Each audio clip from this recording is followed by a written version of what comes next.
Feeding cues সম্পর্কে একটু কথাবার্তা। তো মার কাছে আমরা বাচ্চা দিলাম। ঠিক আছে। তারপরে বললাম বাচ্চাকে কোথায় শোয়াতে হবে, কোথায় শোয়ালে সেফ সবকিছু বললাম। তো এখন ফিডিং কিউস গুলো তো বোঝা লাগবে। বাচ্চা কখন কোথায় লেগেছে। কান্না করলেই আমরা শুধু বাচ্চাকে খাবার দিব তা তো না। তো বাচ্চার ফিডিং কিউ গুলো আমাদেরকে বোঝা লাগবে। সো বাচ্চা যখন রাউটিং মুভমেন্ট করবে, মাউথিং মুভমেন্ট করবে, সাকলিং মুভমেন্ট করবে, হ্যাঁ? এবং বাচ্চা যখন হাতটাকে মুষ্ঠ করে ফেলবে, হ্যাঁ? ক্লিনচিং আমরা বলি টাইট ফিস্ট। তারপরে যখন আপনার বাচ্চা মুখে হাতটা একটু দেওয়ার চেষ্টা করবে, হ্যাঁ?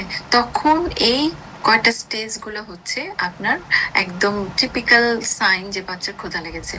যখন বাচ্চা কান্না করতে থাকবে সেটা কিন্তু হচ্ছে একটা লেট ফিডিং কিউ এবং এটা কখনোই অ্যাপ্রিসিয়েটেড না যে আপনি বাচ্চাকে ক্রাইং স্টেজে ব্রেস্টে নিয়ে বলবেন, মাকে বলবেন যে তখন ব্রেস্ট ফিডিং করাতে। কারণ তখন আসলে দরকার যেটা সেটা হচ্ছে বাচ্চাকে চুপ করানো আগে, হ্যাঁ? তাকে হাগ করা, তাকে কোলে নিয়ে কিছুক্ষণ হয়তো ঝুলালো বা এরকম করে আগে ঠান্ডা করতে হবে বাচ্চাকে।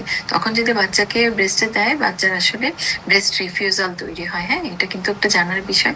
এবং আস্তে আস্তে এই বাচ্চাটা কিন্তু ব্রেস্ট ফিডিং এর প্রতি অনেক বেশি নেগেটিভ অ্যাটিটিউড শো করে। সো ফিডিং কিউর মধ্যে আমি যেটা জানাতে চাইলাম আপনাদেরকে, কখনোই ক্রাইং একটা আপনার আর্লি ফিডিং কিউ না এবং এটা একটা late feeding cue. It's not a good sign that যে একটা মা বাচ্চার একদম লেট ফিডিং কিউ পর্যন্ত ওয়েট করবে।